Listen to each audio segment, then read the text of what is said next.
All right, so now we're on to the video number 2. Okay, so you need to look at the worksheet that says Balancing Equations Challenge. We'll do that one first, and then we'll do Balancing Act second. Okay, so the first part of it is identifying different parts to formulas and stuff like that. So the very first one is O2. And the question says, what element does the O represent? So at this point, we should know that that represents oxygen. And this is why we made you memorize all those elements, because you need to know what they are. Okay, the second one was CO2, and it asks you how many carbons and how many oxygens. So if I look up here, I only have 1 carbon and I have 2 oxygens. Okay, and then 5H2, it wants to know how many total hydrogens. This 5 is distributed to that, which makes it a total of 10. All right, underneath that, we've got C2H6, and it wants to know how many carbons. So we distribute that 2 there, so that's going to give me 4 carbons. And if I distribute that 2 here, it gives me 12 hydrogens. Okay, and the very last one is 2Na2SO4. All right, so start with my NAs, distribute the 2, which gives me 4. Distribute that 2, gives me 2. Distribute the 2 one more time, gives me 8. Because remember, this is a formula all together. So it'd be the same as in math if you were saying 2 times 2x. That 2 distributes, okay? So we kind of want to make sure we have that math thought process in our head, all right? The second piece had us labeling a chemical equation. So I'm not going to write out the equation that's present, but I'm going to put the boxes, and we're going to fill in the boxes. Boop. Okay, and then we've got the 2 at the bottom. 1 and 2. So we start off on this side of the equation right here. This is our reactants. Okay, and then we've got this arrow, which is yields. And then I've got my product. Oops, sorry. I don't want to write a Y in there, but that's going to be my product. I can actually get an eraser. Sorry. All right, so we don't want to get rid of that. Sorry. Pen. There you go. So, and then the Y over here, that's what I want to do. This is our product. Okay. Now, if I've got the number to the corner, that is my subscript. All right, and I've got a number in front, that is the coefficient. Okay, so it's a basic thing, but it's kind of reviewing all these pieces, because if you don't understand this much, balancing equations is going to be hard for you because you're not going to understand what the parts to the equation are. Okay, now let's go ahead and turn it over, or look at, not turn it over, but look at the next piece, which says balancing act. And at the top, we have a paragraph just reviewing that law of conservation of mass again. Atoms are not created or destroyed. That's a D.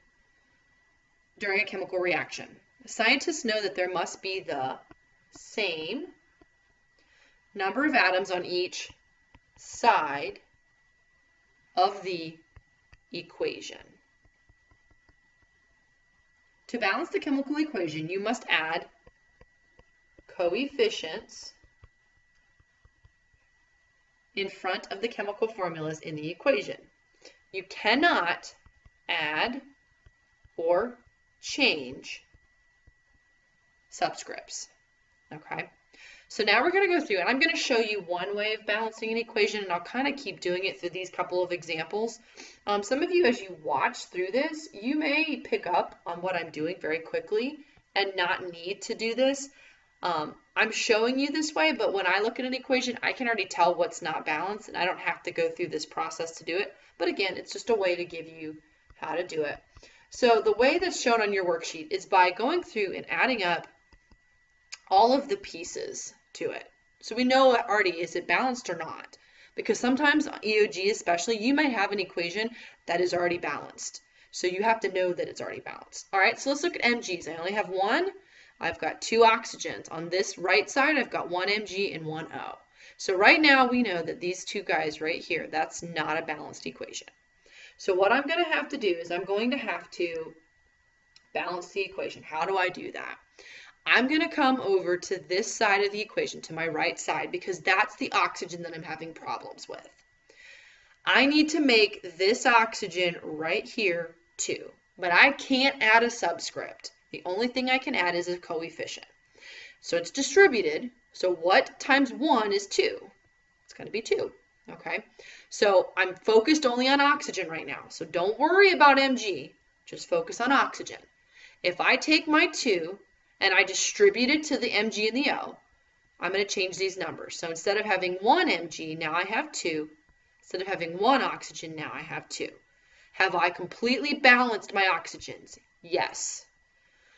Now let's go back and double check. Well, Mg's, now we know these guys are not in balance. Okay, I've got 2 on the right side, but I don't have anything, I only have 1 on this left side. So I'm going to need to put a number in front of this Mg. Well, what times 1 gives me 2? 2. So now I change this number to a 2. I have 2, 2, 2, 2. The whole equation is balanced. Okay? Now, the second equation on your sheet, it's got Ca plus O2 yields a CaO. It's actually the same equation as this if you look at it. So if I Ca plus O2 gives me CaO, look at it, it's the same thing. So I'm not going to work through that second equation. You guys can sort of use what I have right here as how to do it.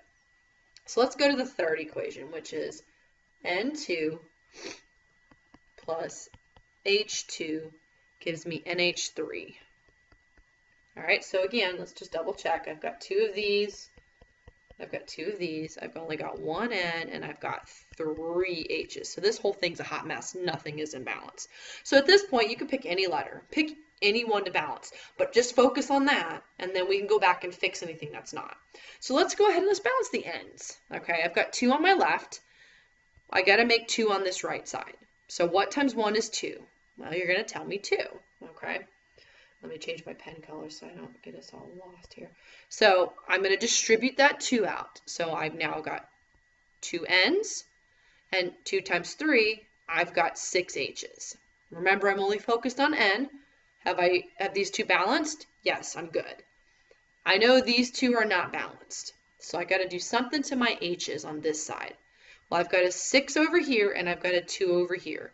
What times 2 gives me 6? And you all should be saying 3 does.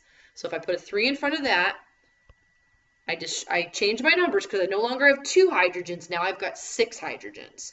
So I've got 2 N2s, 2 N's over here. I've got 6 H's over here. With this distributing, I've got 6 H's. So my entire equation is balanced. All right, let's look at the next one. So I've got Cu2O plus C gives me Cu plus CO2. Okay, so again, I've got 2 Cu's, I've got 1 O, I've got 1 C. I've got 1 Cu, I've got 2 O's, and I've got 1 C. So my C's look good, but my Cu's and my O's don't look good. So remember, we're going to pick 1 and focus on 1. Balance 1 first, fix the rest later. All right, so let's go ahead and let's balance the oxygens. Let's just pick oxygen. Why not? I'm going to go ahead. This is my oxygen that's the problem, the one over here with that Cu2, that Cu2O. That oxygen's the problem. So what number do I need to put? Now remember, it's distributed, but we're focused on oxygen. What times 1 is 2? I'm going to put a 2 because 2 times 1 is 2. So let's go ahead and let's distribute all of this. My coppers are going to change to 4 because now I've got 2 times 2. This is 2 times 2. Distribute this 2 over here, and now I've got 2. So oxygen, so right now, carbons look great. Oxygens look good. Coppers are a mess. We got to fix this copper. So I got to put something right there. What times 1 gives me 4? You all should be saying 4, Miss Gephardt. So I now have 4 coppers instead of 1. These guys are balanced. That's a balanced equation. Okay? All right, let's do one more together. I've got H2O2. I've got H2O plus O2. All right, so let's go through and let's add all these guys up. So I've got 2 H's and 2 O's over here. I've got 2 H's, and this time I've got 3 O's. And some of you might right now be going, what? Ms. Gebhardt, what's the matter with you? There's only, look at it. I need the entire product side. I've got 1 O here, and I've got 2 O's there, which is a combination that makes 3. Okay, which means what I'm going to have to do is I'm going to have to make sure this whole right side is balanced with the whole left side. Okay, so I see hydrogens look good. I see oxygens do not look good. So how do we fix this? And this one is going to be, this one's a particularly challenging one, which is not a bad thing. It's always good to have a little challenge. But the reason this is challenging is we've got to deal with this really weird oxygen combination. Okay, and it's not hard. Okay, it'll be fine. We'll all make it. My suggestion to you is try to make this oxygen an even number. So if you encounter something like this, try to make it even, okay? Because when we add these two together, it'll help you out, okay? Start small, okay? Because remember, we can change the coefficient. So let's start with 2. Why not? Let's put a 2 in front of this. Now we're going to do some probably erasing, so be ready for that. But we're going to start with 2. Okay, so 2 times 2, my hydrogens now become 4. I've got 2 oxygens plus these 2 over here. I now have 4 oxygens on this side. All right, let's take a look at the other side. Well, I've got 2's and I need them to be 4's. What do I need to do? And we all say, drum roll please, put a 2 in front. Put a 2 there. Gives me a 4 and a 4. I've got a completely balanced equation. So when you see something like this, where this oxygen is this here, and we've got this here, you want to make this guy, this area right here, that's the one you want to focus on, making it even. Okay, because if you make it even, it makes your life a lot easier. All right, so go back through, look these equations over. In class, we're going to do a lot of practice with this. So I expect when you come in class that you have any questions or anything, you want to make sure you go through and ask them. Okay? And I will see you later.